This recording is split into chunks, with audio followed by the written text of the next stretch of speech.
Hey, good morning, everybody. This is one of your co-hosts for The Forge, Agasicles Stamus, managing editor at the GWW. Here, as always, with my faithful tech companion, Mr. Kyle Johnson. How you doing, pal? I am good this morning. How about yourself? Good, good, good. So, I cannot explain why my camera is in like close-up mode right now. This freaking awesome 1080p camera has a mind of its own. I can technically I never mean, get you look beautiful, so I wouldn't worry about it. thanks. Uh, I guess it might be a difference between Hangouts on Air and how it addresses the camera API versus Hangouts. Because Maybe, yeah. we did a staff meeting yesterday in Hangouts, and like I was like, the camera was pulled way back, but this morning it's like all up in my face, and it's the same camera plugged into the same port.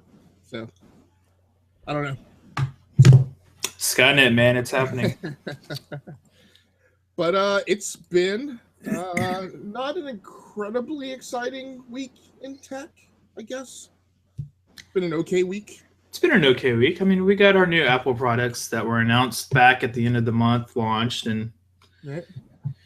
that's probably about the highlight of it, really. It's been pretty quiet. VR stuff started shipping. VR has started shipping, yeah. I think that's probably the biggest deal. But of course, Mm-hmm. it's only moderately exciting because only like Only three about three people. people. Exactly. Yep. And I tried, man. I got like suddenly excited for Oculus when I realized that it supported that Project Cars has Oculus support now. Oh, cool. I That'd be a love fun game to play. I love Project Cars. And I played on the PC, and then I like started pulling the thread. I like pulled down both the Oculus readiness tool and the NVIDIA readiness tool.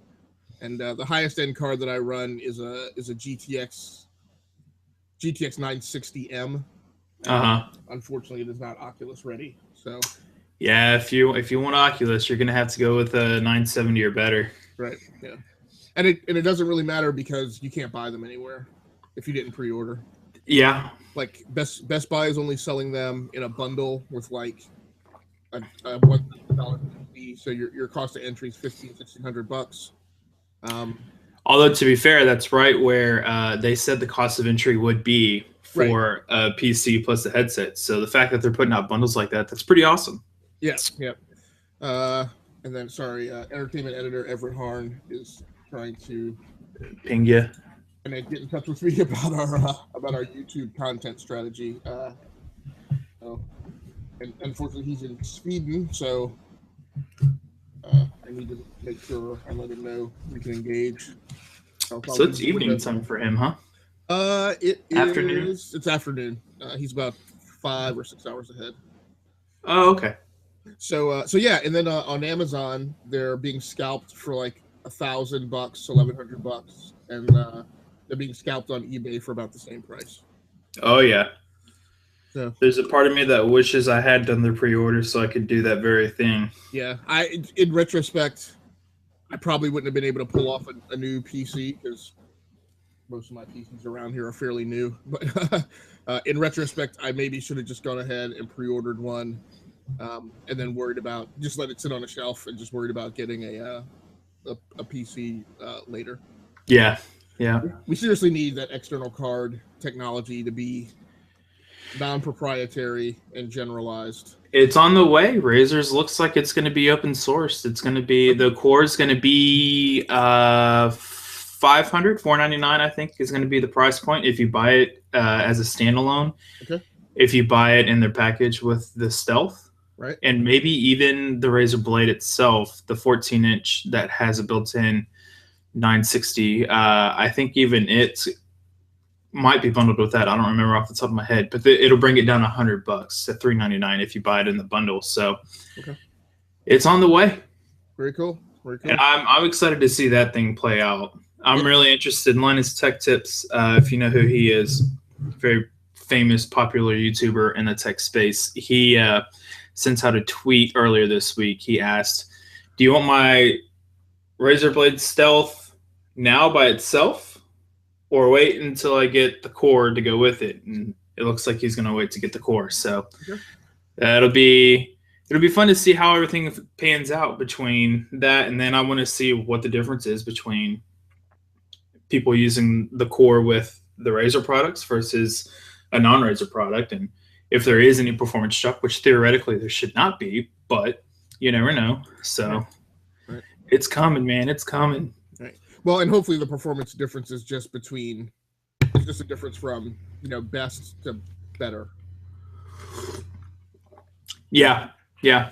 I mean, if I were buying the Stealth, I would hope that the cost of specifically going with the Razer product would be justified by just a skosh more performance. Yeah. So.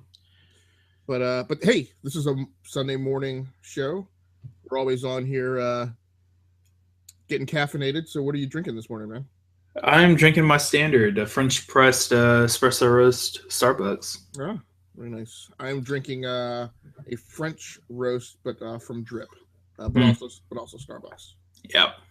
This is actually a bit embarrassing. It's actually from a pot that I made very early in the hours of this morning, or very late last night.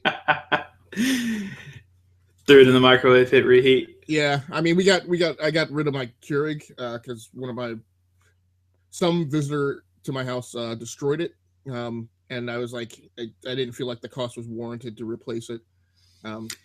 Yeah, ours had, when we were moving, it had been on the fritz, acting up for us anyways. And I said, you know what? This doesn't make good enough coffee to justify the cost. Right. And so we haven't gotten one either. In fact, I've only been using French press or pour over since we've moved into our new apartment for the last 2.5 months or so. And I haven't even pulled out my drip coffee cup, my coffee maker yet. So we'll see if it gets to a point where I need to.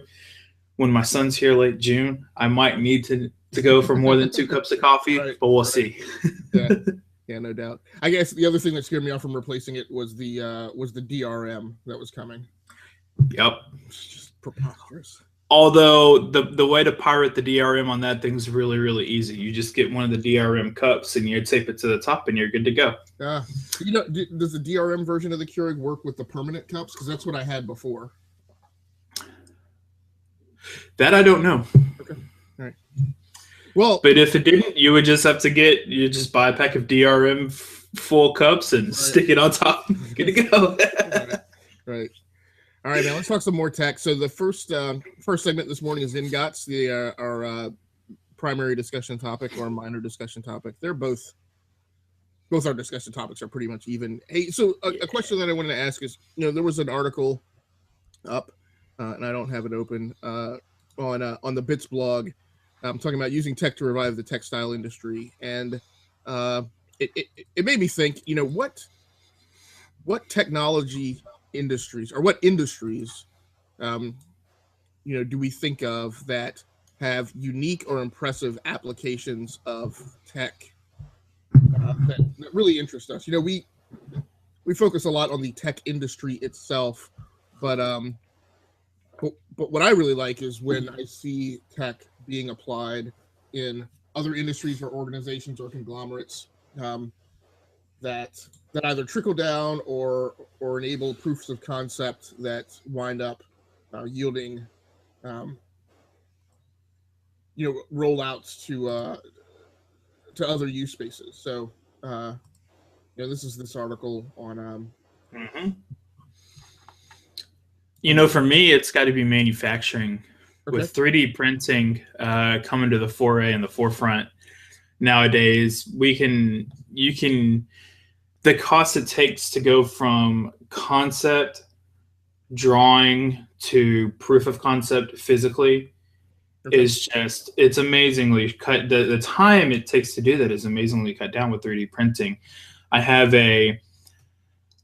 it's my mom's cousin, so I don't know how that trickles down into what he would be to me, but like a second cousin or whatever it is. And he has a small company. It's called Lucid, and they make scopes. They make, I wouldn't say low end, I would say cost-effective scopes. And hang on a second.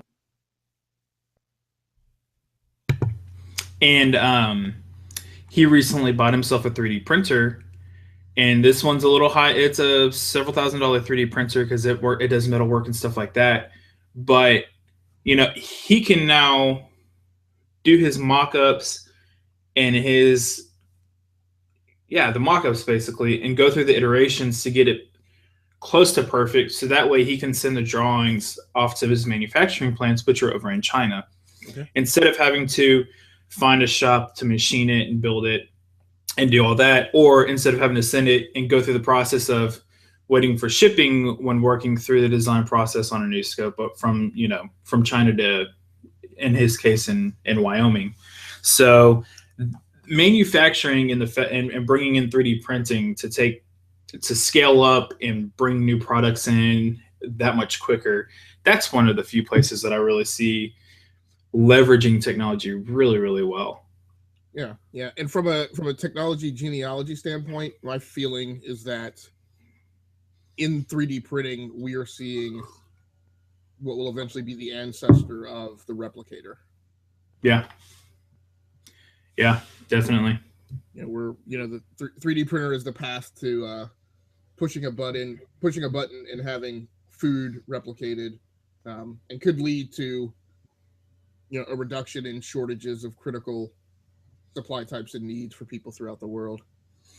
Well, I mean, if you look at it, they're working on 3D printing for organs and stuff like that right now, as it is in the medical side of things. I mean, it's just amazing what we're going to be able to do with 3D printing as we move forward. And again, if anybody thought it was preposterous that I suggested, once you have replicators, then you don't have a starvation problem. Again, you look at what you mentioned, organs. A key place 3D printing is being used now is the offering of prosthetics, and because that reduces the cost and reduces the population of people who have that skill set, to be able to be hired and whatnot. You're more so democratizing the access to prosthetics and enabling people who can't afford the cost of that to have access to those things. And not only that, you get to customize them. Right? You can do it. You can make it look and be however you want, and it's probably going to be cost effective enough to where if one day you want to be Iron Man, and the next day you just want to be Tony Stark, normal, you can do that. And so you're exactly right. The democratization of anything is a good thing, especially when it comes to something that helps people. Right. So for me, the industry that I love to see in its application of technology and how it gets pushed out from there is Formula One racing. I love seeing and by way of a similar vein, also World Superbike in MotoGP, but I'm more aware of kind of what Formula One does. So seeing technologies piloted in that motorsport and then seeing those technologies becoming available in consumer cars thereafter. The best example of that I can recall in recent times is the curb system, which is this method of recovering mechanical energy expended under braking and then converting that energy and making it available as kinetic energy to the drive shaft. Which in a consumer car makes the car more fuel efficient because it doesn't have to generate it doesn't have to use fuel to generate that percentage of a forward motion. It can be generated from kinetic energy. So I just love seeing that and on the information technology space, sports in general, I love sports is one of those places in motorsports where not just motorsports, but sports is one of those places where where I get bothered by the lack of uptake of tablet computing as a productivity mechanism. You see tablets being used in those spaces much more prevalently and much more aggressively. And later we're going to talk about technologies that we love not being taken up as quickly because the media poo-poos it, or people just don't get it, or the media says it's not productivity because for them productivity is juggling a bunch of multimedia, but your average office worker needs spreadsheets and Word documents. So that's one of the reasons I also like sports and motorsports for their heavy uptake of tablet computing. Yeah, and the other cool thing about it is it's the same thing. Motorsports and sports in general, it's a great example of what happens, right? We start with putting the new shiny with the 1%. and then we find out where it's applicable and we refine it there because we got the best money to fund it and we got the best minds working on it. And once they get it nailed there, then we see its applications trickling on down, even so much as the kinetic energy being restored on break, for example. There's a company out there, Boosted Boards, if you're familiar with them. They make electric skateboards. If you watch YouTube and you're probably a younger person, you know who Casey Neistat is. He has his daily vlog, and he's a big proponent, or he's a big supporter of the Boosted Board because he uses his to get in and around New York instead of riding a bike or a car, because he's a normal sized guy, so he can skinny in between three cars and just go around everybody on that Boosted Board, and he can go all over town on that thing. And when he was recently had a video where he was in San Diego and he was going down the hills, or San Francisco, and going down the hills, and he was like, "This is great. I don't have to charge my battery. It's recharging for me." And so the little things like that kinetic energy being restored and repurposed, and figuring out how to do that, and like you said, in the cars, making them more fuel efficient. It's great to see how we go from the top 1% from technology and its application, and then figuring that out there. And then someone down below on a consumer level says, okay, now how do I put this in the masses? We're seeing that with the electric cars too, in Tesla, right? With the launch of the Model 3 coming out, and the average package being right at $42,000. Okay. That people are picking up. It's just another example of, we started at the top 1% with the original Tesla model, it being several $100,000 or however much it was, and now we're coming down to a consumer value. So yeah, we're getting there. We still need that price point. Still aggravates me. I mean, it is a luxury car. Right. I guess my aggravation is in general with electric cars and technology and things that could be done to make them more affordable for the masses that are not being done. It's just a little bothersome. But that's just me. Yep. I hear you. So let's roll on to the news. Number one news story over on BGR. Hacker allegedly breaches porn site, steals more than 237,000 accounts. So in this rundown, a hacker supposedly gained access to a porn website called Team Skeet, which is under the PSM or Paper Street Media network. He claims that it was a moral act, an act of civil disobedience, wanting to publicly shame people for their porn-oriented behavior. So I don't know if this is a instance of the religious right gaining hacker support or what. Was it to shame the people for the fact that they watch porn, or was it to shame the people, the website, for their poor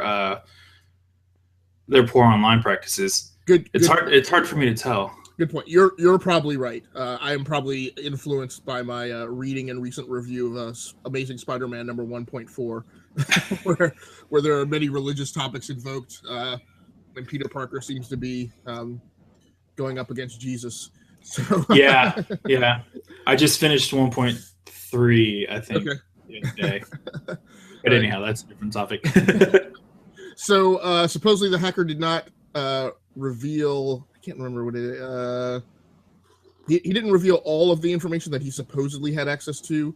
PSM came back and said that the hack was from back in 2008. So they questioned whether or not this hacker was the one who actually gained access. But supposedly this hacker was able to deface the site just a few days ago. That approved to the website Motherboard, who was tracking this, that it was him.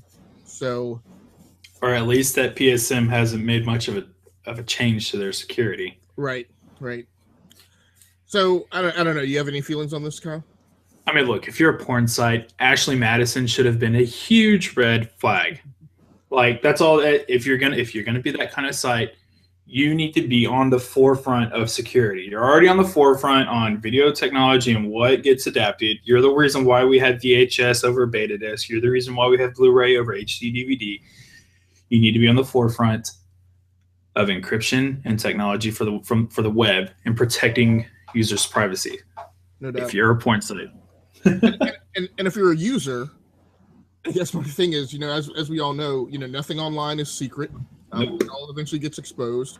Yep. I mean, I think that needs to spread to people being judicious about where they sign up for accounts. You know, this is a thing that I constantly get into, you know, with family who are like, oh yeah, I was trying this thing out and I signed up for an account. And I'm like, I don't ever sign up for an account when I'm trying something. Yeah. If I haven't been convinced that it is a service that I need, I'm not entering, you know, a username and login. And if I do, that's all I enter is a username and login.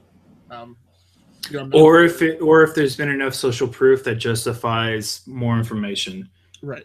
And those are usually more on the business side of things for those kinds of accounts. Those are more in my experience and practices. Those are usually more like business type things where they want a little bit more than just username and password. Right. But I've seen enough proof from others that I trust in whatever space it is that it's like, okay, I can hand you my stuff. I can trust that you're not going to blow me up or rip me off. Right. But, you know, I try and use, you know, if I have to pay for something, you know, I try and use PayPal as much as possible. If I can't, as much as possible. Yep. If I can't use PayPal, I try and register with like a gift card, you know, so it's a throwaway. Just be careful where you sign up for stuff, people. Yep. So, next story over on CNET. Oh, yeah, there we go. Quantum Break dev was pushing for PC version, baffled by response. So Remedy Entertainment of Alan Wake fame and having a long history in producing content for the PC was agitating to have the PC version made available alongside the Xbox One version, and was very surprised in the lashback that they received when it was revealed that the PC version would be made available and would be day and date, you know, with the Xbox One version. Yep. You know, and initially they, you know, they felt like, where the heck is this coming from, and why are people so like flipped out about it? And you know, one of the VPs said that eventually they, you know, understood that it was because people were passionate about their platform. Mm-hmm. I say BS. I do not understand. There's absolutely, in my opinion, zero rationale for people who have been flipped out about this. Well, when you're told you're going to get a platform exclusive title, it justifies your reason for choosing that platform, right? So we're talking Halo and Gears of War for Xbox, and we're talking the big one being the Alan Wake stuff. Not Alan Wake. Uncharted, the Nathan Drake stuff, Uncharted for PS4 and the PlayStation side, right? Right. And so people want their platform exclusivity, and as soon as you take that out from under their feet, they're going to be upset because now it's like, well, it kind of goes back to a childish mentality of, well, I want it for myself, you know. But I think for the gaming community as a whole and for the industry, no. The platform exclusivity does nobody any good. Maybe for like 30 days, but after that, get it everywhere. Well, my thing is, historically, platform exclusivity has only applied to consoles. Mm-hmm. It's never been a label used in prevalence to be inclusive of PC. I mean, PC titles come out that are only for the PC all the time. They're not labeled as PC exclusives. Yeah. You know, and many titles have been released for, you know, Xbox One or PS4 that have concurrently released on PC. My big thing is that if it were PlayStation 4, I could be more understanding. Yeah. Because the PlayStation platform's lineage has not been as tightly coupled to the PC. Mm-hmm. But the concept that consumers of a Microsoft console like can't get their heads wrapped around the fact that the Xbox's DNA starts with PC gaming, like flabbergast me. I mean, it's the development kit is based on DirectX. Yeah. You know, like, I mean, and that's been since before they were on an x86 platform. You know, so this one baffled me when it first occurred, and it still baffles me to this day. You know, and I would love to see some demographics and some psychographics into who plays what kind of person plays the PC, what kind of person plays, you know, all what kind of person plays only PC, only Xbox, only PS4? What kind of person plays all of them? What kind of, and what the differences are, and everything from age and education and income to like upbringing, where they're located, and all that fun stuff. Because I feel like it's people who just feel like you and me who game on PC. And I would game on other consoles if I had them, but I just simply don't spend the money on them because I spend too much money on PC gaming as it is. Right. Like, I get wanting to have, like, I want Halo 3, 4, and 5 on PC. Sure. Right. But I can't because of stupid console, Xbox exclusive. Hopefully one day Microsoft will figure out they can open up a market and do that. But it's just one of those things that I don't get it either. But if I only played on Xbox or only played on PS4, I think I might be able to understand why. Because again, in a console world, console exclusivity is such a big deal. Right, but I guess the thing that I can't get my head wrapped around is why would you be angry that somebody on the PC has it? Like, I can completely understand you being angry. I don't know that. I don't know that. I can completely get you being angry that somebody on another console has it, but like, why would you be angry that the PC also gets it? Or why would you want the PC to be denied? Like, I just don't get it. And I mentioned on another podcast, it's because I think it's, and I hate to say it, but I guess as I get older, I'll be saying it more and more. I think it's just a lack of generational awareness. It's a population of people who are oblivious and unaware of the history of gaming and don't understand that the people who were building their own PCs in the late 90s and early 2000s when you could play Doom multiplayer on a local LAN, and then those were the good days. And then people who were heavy into playing Half-Life, on all those servers that were populated all over the world. That's why you're able to play Halo multiplayer. Yep. Right? That's why there's great audio technology, in your consoles. It's because PC gamers went out and bought sound cards and and told the industry that, hey, audio makes a difference. Yep. Even though notionally we've seen the wane of that in PC gaming, but that's just because onboard audio has gotten to a point where it's pretty good. Yeah. Yeah. So so that spills more so over into bigger concerns I have about gaming culture, where I feel like if you're a gamer, I feel like it is good for you to be aware of that history. It's good for you to go back and play some of those games. It's good for you to read. You don't have to go buy, books. Like, I can't remember what the name of the book is, but the thing that outlines the whole history of the vendetta between Sega and Nintendo, and why things are the way they are on Nintendo platforms now because of things Nintendo did to alienate third-party publishers back in the 80s. Like, having awareness of that richness of history, I think, gains you a greater appreciation of being a gamer and gamer content and the history behind the hardware. So, as always, I strongly encourage people reading their history for things that they're into. Oh yeah, and broaden your horizons. Yep. So that's probably a whole podcast in and of itself. So let's go on to. Could be, yeah. Google has already disabled its mic drop April Fool's Day Gmail prank. Now, I don't know, if people saw this. I did, because I sent a buddy one Gmail very early in the morning. Actually, from my web-based access. Now, most of the time I send email, I'm using a local client, either on a mobile device or on my Windows desktop. But I had to search for his email because it was old. And obviously I don't keep my entire archive locally, so I actually logged into my account on the web, and I did see this mic drop and send button, and I almost hit it. Just because. Right. Now, I didn't see this. This is the first I'm hearing of this. I literally avoided the internet on April Fool's because A, most of the time it's annoying. Right. B, I was actually out on the road a lot that day, so driving and being on your phone are not things that commonly go hand in hand in a normal person's mind. So, right. Yeah. So what's interesting is some of the problems that it causes. Some people mistakenly hit the button, like being unaware that it was different from the send button. Again, I have a problem with that with users. That's a key way in which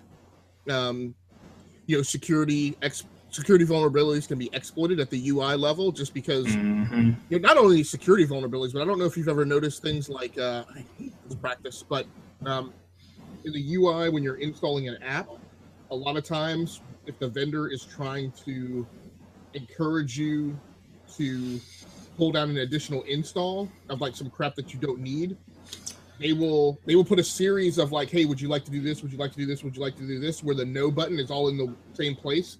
And then the fourth screen that comes up, they swap the location of the buttons. Yep. So it does, hey, would you like to do this? Would you like to do this? Would you like to do this? Hey, would you like to also install Chrome or Adaware or something like that? And you get in the same location in a Pavlovian response, and you wind up pulling down stuff that you don't need. So you need to pay attention to what button it is you're clicking on. That you do. But the big problem was when you did hit this button, it muted any replies that you got. So for some reason, when the person tried to reply to your email, you would not receive it. And that is a Google problem. That's funny. Now this guy who goes, I just was inquiring about a job and accidentally hit the send and that's on you. Yeah. You have to be as meticulous as possible when you're handling email when you're applying for a job. And the fact that you applied for a job and hit the wrong button when the send button was immediately to the left of it. Yeah. That makes no sense to me. The regular send button. So if you didn't see it, what it was is you had the regular send button in red, and then right next to it, you had the mic drop button in red. Oh, man, that's great. I wish I could have seen this. I would have been sending this email to everybody just for grins. Right, exactly. Just to see what happens and what comes from it and see who responds and how they do. Like, I would have been all over this. I'm glad I didn't see it because I probably would have gotten in trouble. Yeah. But I feel bad for the people who were not paying attention and not cognizant of what the heck was going on the day that it was. Right. Now, I do have, there's a piece of this that I'm not entirely informed on, and that's if you had an enterprise Gmail account, if your company subscribes to Google for Business, I wonder if the thing showed up in your Gmail account then, because that no, it did not. I was setting up new computers for a client that they use Google Apps and they're on their enterprise, and I did not see the mic drop when I was setting it up, doing test emails and all that fun stuff. Okay, all right, cool. Either that or I just wasn't paying attention. Right. But I don't think I saw it. Okay, very cool. So next story up. John Chen, software done well, hardware underperformed. So it's earnings season. If people, it's it is the month of April. So all the tech companies are going to be gearing up. Not tech companies, but all companies. But yeah, everybody. If you follow tech, everybody's gearing up to report their quarterly earnings for what for a lot of people is the FY Q1 report. Not for all companies. It might be Q3 or Q4, all depending on how their fiscal year is wired. But BlackBerry just made their report out. The earnings were not great. They're getting close to being at the break-even point, which is bad because they've been trying to get to the break-even point for years.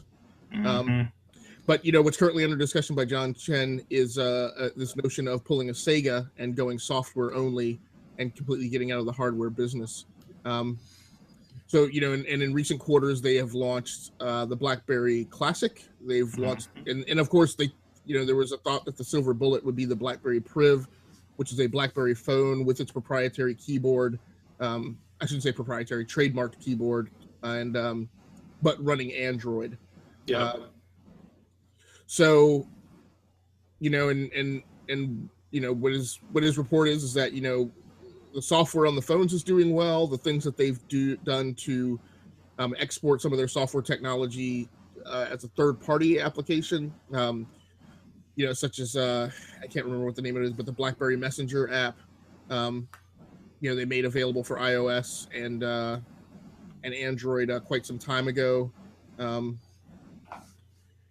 things are not necessarily looking up in a huge way. Although he does claim that they'll get back to profitability by September. I don't know. What are your thoughts about BlackBerry and their continuing efforts to claw back into the fight? Good luck. And you should have gone software only a long time ago. Yeah. Soon, I mean, really and truly, as soon as Android and iOS were released, that's when they should have gone software only and been working that angle, because that's where the hardware was nice and great, yeah. But what kept them prevalent as long as it has was the software side of things. And so that's just go software. You'll be better for it. Plain and simple. Yeah, we'll have to talk that over in the last section, last segment, because I guess I have a different thought on what to me made BlackBerry relevant and interesting for the times that I was on it. But let's push on through the news first. So, and I think this is actually our last news article. Rift and Vive fires. What do you know? They're facing shipping headaches. Right. So this story is up on Engadget, but basically, Oculus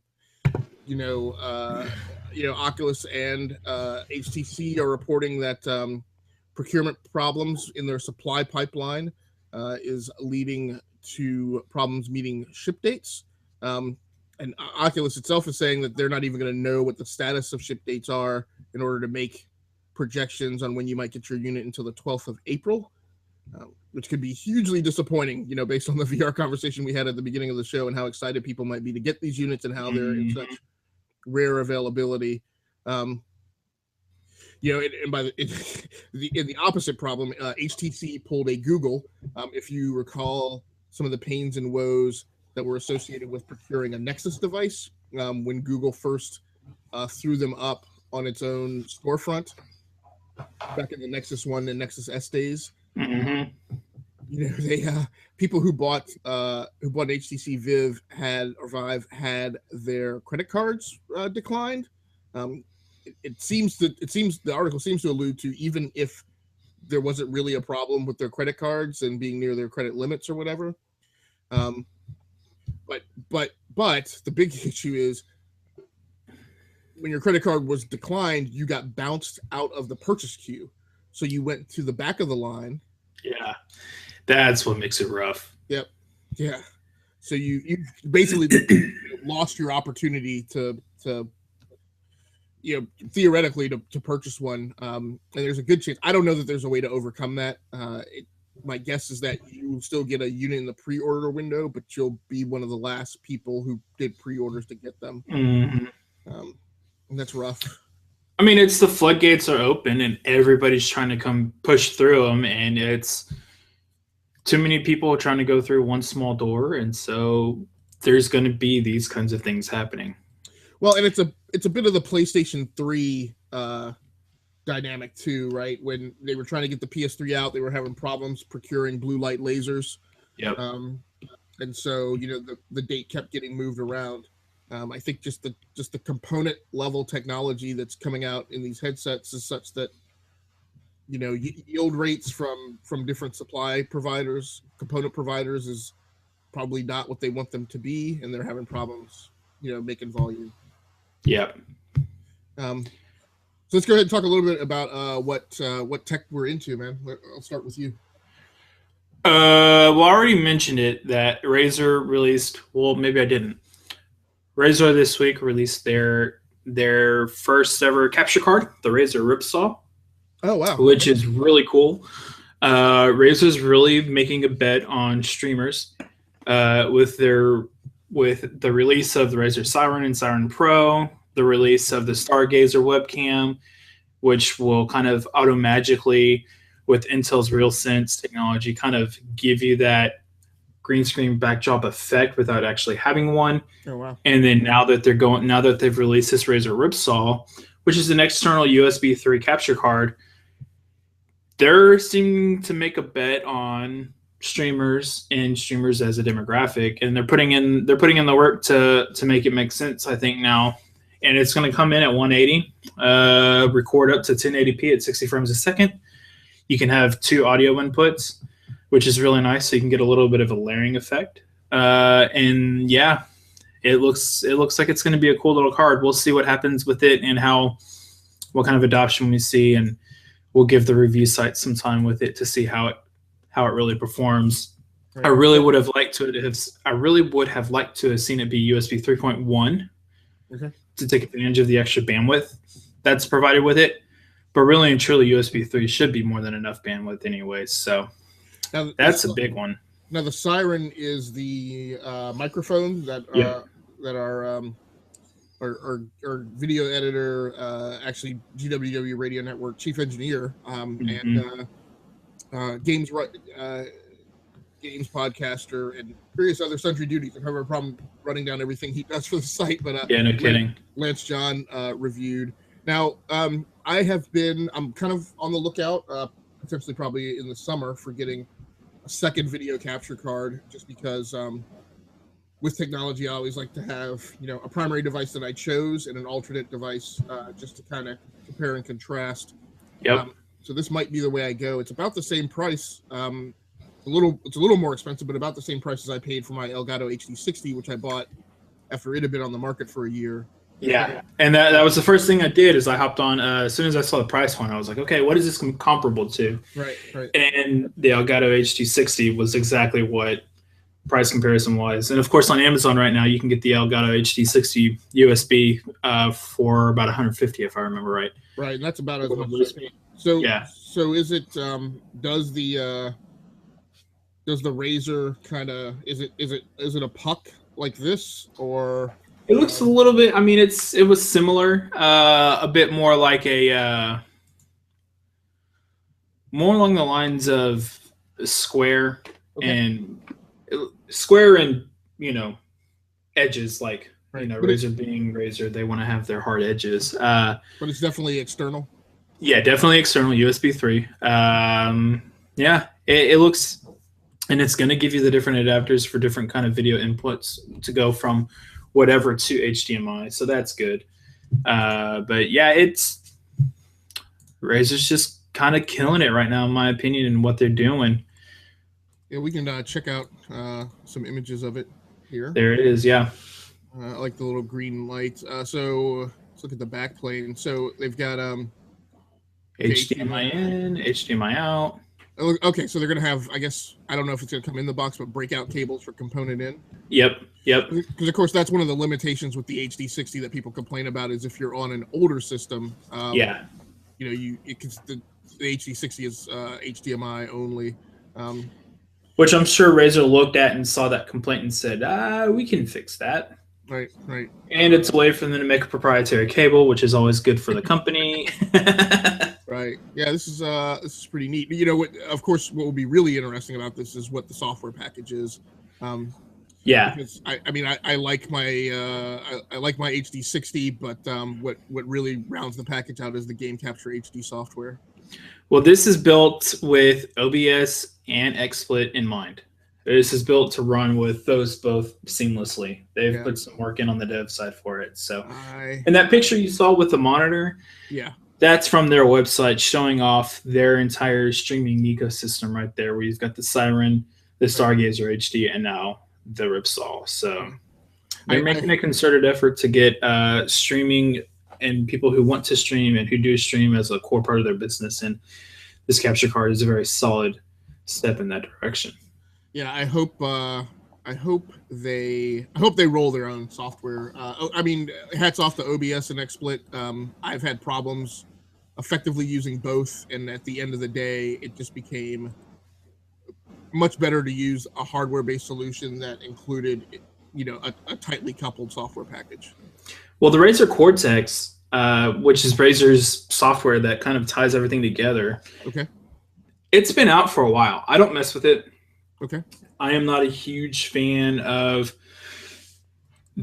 having more and more things that are always running in my system tray, and that it doesn't provide any extra value for me, so I don't play with it. But this might be an excuse to kind of finally download it and take a look at it and see what it offers. Right. And of course, like game capture HD. I don't leave it running all the time. Again, because it's a hardware-based solution, I just turn it on when I actually have my hardware connected, which I don't leave connected up all the time because I'm streaming, from different PCs.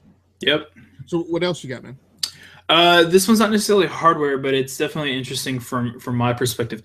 There's a company out there called Slack. They're like Buffer but better. They're like GroupMe. They're a messaging app, but they're. I heard about Slack maybe this time last year, summer of last year, as a group messaging app for distributed workforces for startups that have small company, like a small startup, for just keeping in communication with each other. It's an alternative, like I said, to GroupMe. It's an alternative to Skype. They just got a $3.8 billion valuation after raising another $200 million. Wow. Which is just mind-boggling to me that they're doing that well. Right. The article that I found that has it says that they have how many active users? 2.7 million daily active users, of which 800,000 of them are paid users.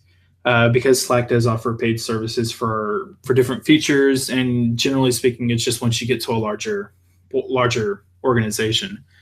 But the big thing that they're working on right now is integrating video chat, and so that's their next big step. But that was a big one for me, just because ever since I've heard about them, I've been keeping an eye on them and just kind of following them to see what they're doing. And from a messaging and communication standpoint, everything I'm seeing about Slack says they're doing it right and the best. And I think that $3.8 billion valuation goes to show just how well they're doing. Right. And then, like we mentioned earlier, iPhone SE was released. So if you want your iPhone 4S back, good on you. All right. So for my stuff, a little bit of show and tell today. So earlier this year, I bought a Motorola Droid Turbo 2. It was kind of going to be my experiment handset for the year. Something that wasn't designated by the media as one of the top handsets, but was still supposed to be pretty solid. Most notably, the Turbo 2 has a 3760 milliamp hour battery, and that was one of the big allures. The phone, after use is incredibly fast. I love it for its performance, but the display of the phone just destroys the battery. And the CNET review indicated that there's no way that the battery would get you through 48 hours, which is what Motorola claims. But that the CNET reviewer definitely said, look, but it's a solid day phone. Like, you'll definitely get through a day of pretty heavy use and go to bed with it, with battery power.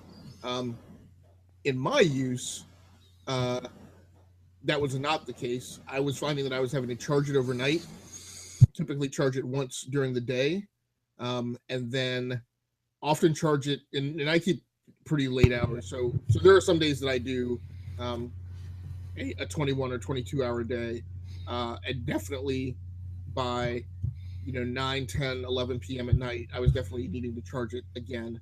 And I tried to stomach that. I tried to rationalize it, and the killing joke was when I took it on travel for the first time. It was just family travel, but I'm like, I can't. I'm at another person's house. I'm having to periodically charge my phone. Trying to make what was it more than like a 3.5 hour road trip using Waze, and not being able to run the phone without it being plugged in to the lighter outlet, which a lot of times I do anyway for navigation. But it just wasn't acceptable. So after much wailing and gnashing of teeth, I went ahead and pulled the trigger, and I've replaced it with a Nexus 6P. Nice. Which I am a huge fan of. Performs well. Battery life appears to be better than my Note 5. Not as good as my iPhone 6S, but it's definitely solid. I typically, if I wake up in the morning at 4 and I walk out, after 3 hours or so of morning use, I'm typically walking out with 91, somewhere between 89 and 92% battery life. where Man, that's some heavy use in the morning. Yeah, I mean, I use the phone a lot to manage projects when I'm sitting in front, of my PC. So I'm constantly like turning on the screen and turning it off. Anything that I could access on my phone or a tablet without having to log in to a site or a service on my desktop, I definitely use. So when I leave out of the house with the Note 5, I'm probably at about the pretty much same point when I walk out of the house with my iPhone 6S. After 3 hours of that use, I'm generally at like 98%. Yeah, it's ridiculous. And I typically go to bed with the iPhone at 51%, 51% with the Note with the 6P. I'm coming in at probably it's still kind of all over the place because I haven't put it under solid use continuously for a few days, so it's still kind of in its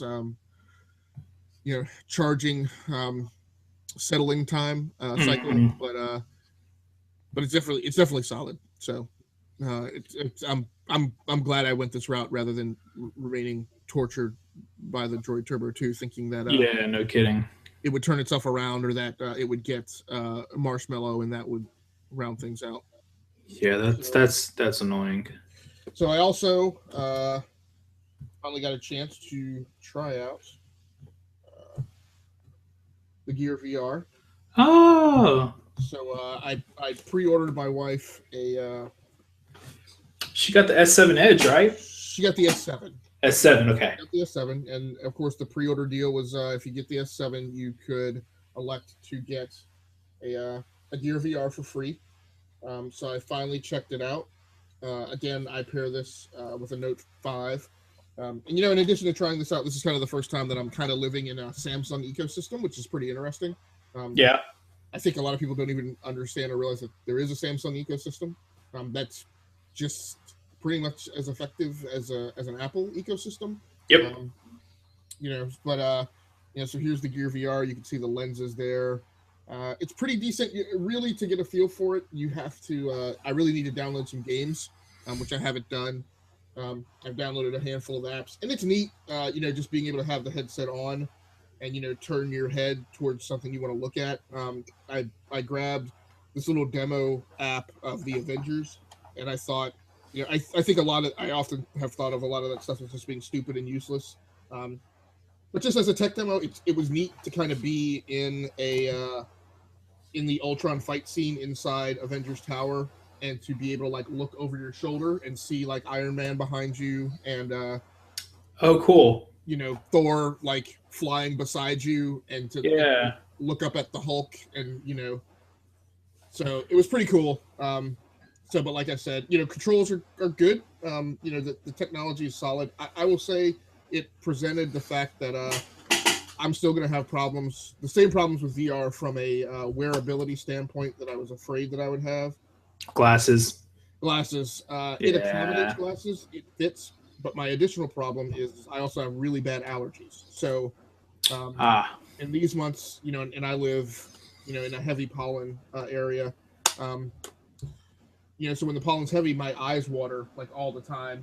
You can see me in the podcast, periodically wiping my eyes with a Kleenex. So when I stuff my face in here, and I can't, wipe my eyes, my glasses and my lenses, being in the VR lenses in an enclosed space, start to fog up. And it is nice that the focus has enough range to it that I could wear the VR headset without glasses, and I can focus it in enough so that I can see it, even without corrected vision. But still, my eyes tearing just makes the lenses fog up, and it gets to a point where it's not really usable, and it's not a good VR experience to just kind of have to take the headset off like every 5 or 10 minutes. Yeah, no kidding. I can definitely say follow the warning information and definitely be seated when you put the headset on. I failed to do that because I had it sitting on like one of my computer tables, and I was setting it all up, and then I put the headset on, and then realized that the nearest 2 chairs were like on the other side of the computer lab. So it's like, yeah, that's a bit interesting. And that's fun. The last bit of tech that I'm into, I have not been RCcoptering as much, but I did. I did finally break out my S111G, which is an RCcopter that I got for Christmas. I think my mom ordered it for me from Amazon, or I ordered it and she paid me for it. Uh-huh. And I've got two other RCcopter versions. The S026G, which, if you're familiar with military aircraft, looks like a CH-46 Chinook, and then an S109, I think. That is basically looks kind of like a news station helicopter. Okay. But and then the other two are a very small quadcopter, and then I have a larger, very lightweight drone. But this thing is the best flight model of the three RCcopters that I have. It is the fastest, it is the most stable, the most responsive. I flew it inside. I usually fly it in my basement up near the ceiling, and I think you can see behind me how high the ceiling is. But I flew it at high altitude, dropped it down to low altitude, and flew it inside my dog crate and landed it. Couldn't fly it out. It was a bit too. It was moving around too much in a tight space for me to fly it out effectively. But I was able to fly it in. Nailed all my landings down here on like the kids' hobby table and my weight bench. So nice. It's just it's a great flight model. So that was pretty neat. And of course, here's the standard control, which, if you're familiar with SYMA or SYMA, SYMA, Yep. all their controls look the same. So that is all the tech that I have been into. Let's try and wrap things up with our last segment on billets, our secondary discussion topic. And I'll talk very quickly about, I was inspired by, and I don't have this open. Let me try and get it open quickly. By this article on Extreme Tech about the fact that BlackBerry will not disclose proof sales. But, as we mentioned earlier, their hardware earnings are really struggling. And, this is unfortunate. What it made me think about is, I've recently been very much hating my virtual keyboards, and longing for a hardware keyboard. I would have, again, I walked up on this decision to buy the Nexus 6P, and I definitely considered the Priv. I wound up leaning away from it just because I'm not certain that BlackBerry is going to be around for, a year or 2 years where I would want support for the Priv. Yep. But it also made me think about just the fact that there aren't a lot of hardware keyboard phones. And one of the things that I hate about that is that I definitely wonder about whether or not that's the case, because, when you listen to other tech podcasts from professional media sites, you always hear those journalists poo-pooing on the notion of a hardware keyboard and, loving the virtual keyboards and not wanting to go back to hardware. And I'm like, there's no question in my mind that a hardware keyboard is more accurate and more reliable. Yeah, certainly. And I hate how with the virtual keyboards, all of them have different algorithms for predictive text. So as I go from phone to phone or swap keyboards around, like common words that I use get incorrectly predicted to be the wrong things differently. Yep. And I'm like, I want a great hardware keyboard phone, but we're not getting it, which also caused me to think about what other technologies are there that are out there that you feel like either the media or just general consumer uptake that you were in love with, that general consumers in the media kind of killed it off. The only thing that really comes to mind right now for me is encryption, because encryption has turned into a dirty, dirty word. That Apple iPhone FBI battle being case in point, because it's one of those things that everything should be encrypted in order to protect everybody, but nobody wants encryption so everybody can see what's going on or be able to get in case something bad happens. And it's just one of those things that that's the one thing right now that I see that bothers me, is that people Oh, the government should be encrypted, yeah. But the layman, no. But really and truly, the layman has every right to have their data be encrypted, protected, and secured. Because then we run into a situation where you have the ultra elite have their stuff safe and secure from encryption perspectives, but it's just one of those things that it needs to become ubiquitous. Because in a world where everything is online, we look at our earlier story about the Team Skeet and Paper Street Media being hacked. If they had proper encryption in place, assuming it wasn't social engineering that led to the hack, if they had proper encryption in place, those 287,000 users would still have their privacy kept. And that's one of those things that's important, And so that's my big thing. It's just we need to have encryption. It needs to be ubiquitous. People need to get over the fact that encryption is here. People need to accept it and learn how to work with it and understand it and know why it's important. And that's the big one for me. Yeah, and it needs to become positioned so that it's the norm.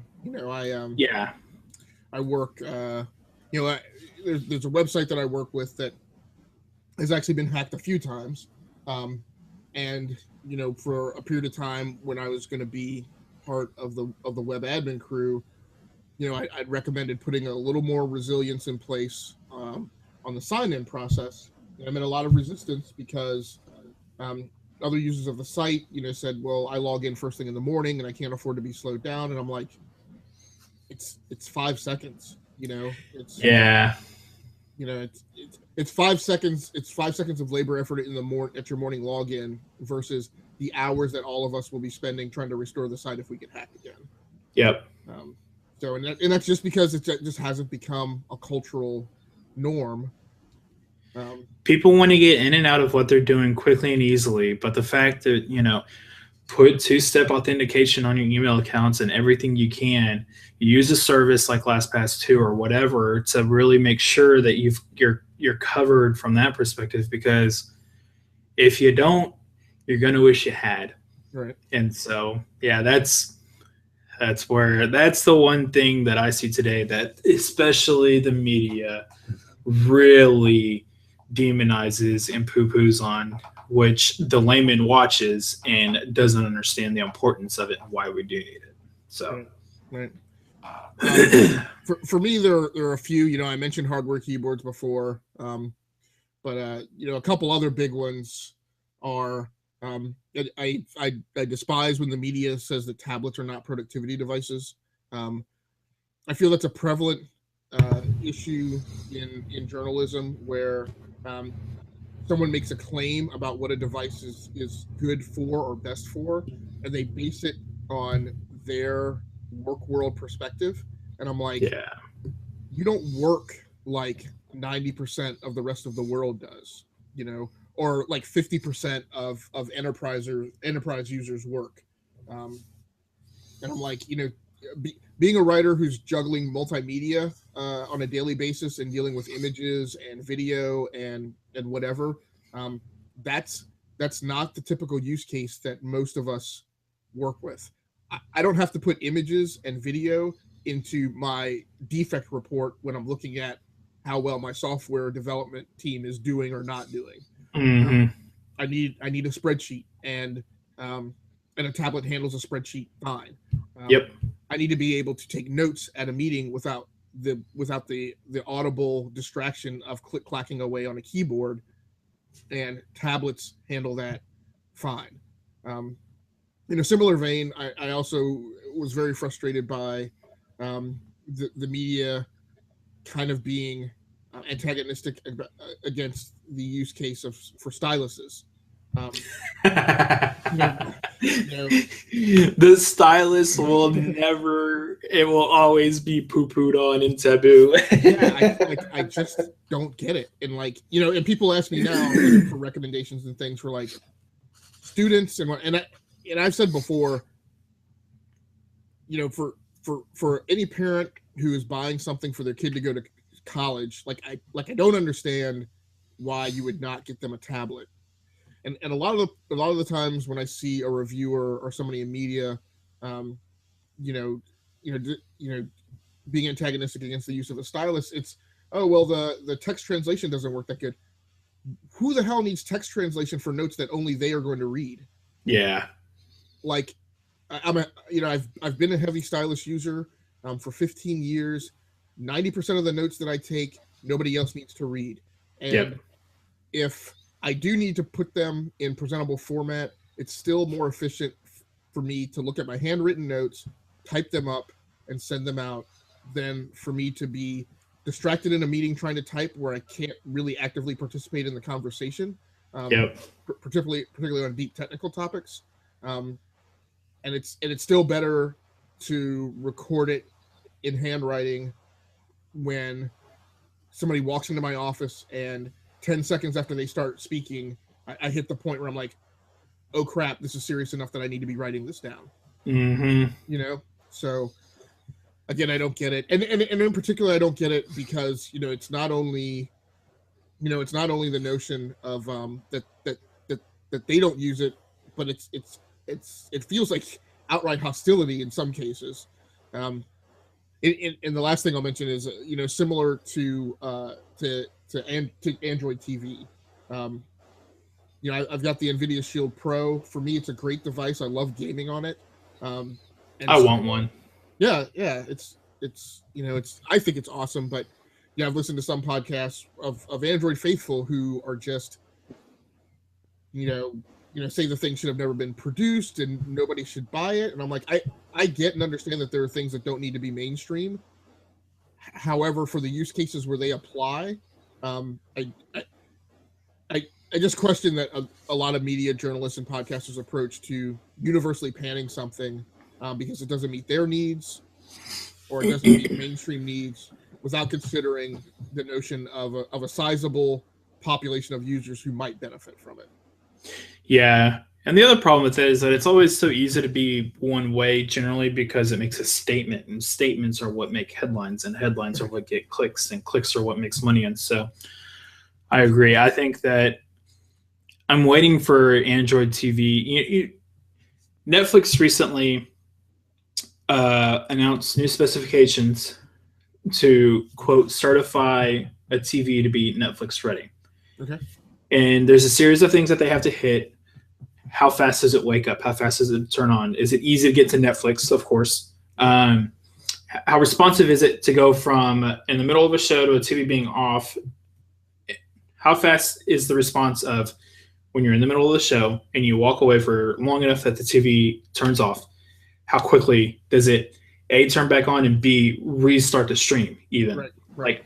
There's all these things that are specific around Netflix that would make a great Netflix viewing experience. But of course, if it makes a great Netflix viewing experience, it also makes a great any other streaming device app experience great too. Right. And so they're working on having Netflix certified TVs. But the problem is that there's no consistent ecosystem across the TVs. Every manufacturer has their own. And so I'm waiting for someone to finally figure it out to where it's like, oh, hey, we're going to pay them the licensing rights because they got it right. Android TV could be the one. I would like to see it be the one. It would make a lot of sense. Everything about Android, iOS too, with the Apple TV, but everything about both of those just it's a clear step into that screen, because everything else has gone from, if you think about it, we've gone from the phone screen to a tablet. Now we have streaming devices that run these things. Now it's just a matter of putting those on the TV themselves.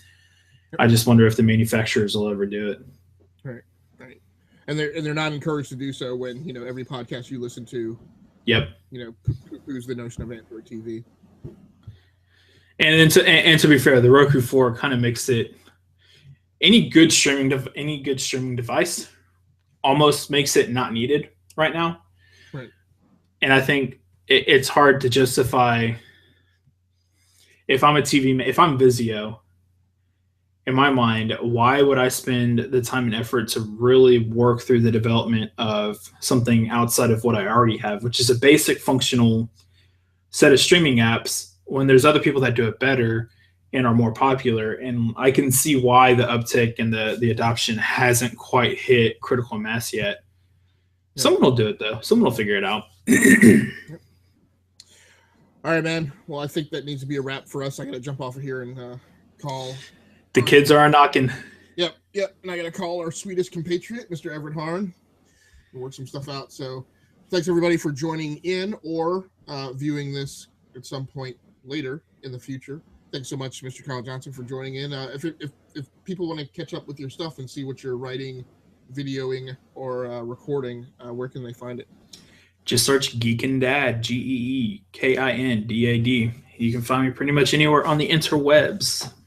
Very cool. And you can catch up with my stuff and goings on and thoughts on Twitter at Agasically That's 2 S's in the middle. And otherwise, you can find my content and Kyle's content over on the GWW.com. Thanks so much, everybody, for joining in for episode number 4 of The Forge. That is a wrap on Sunday morning, the 3rd of April, just heading into noon on the East Coast. And we are out of here.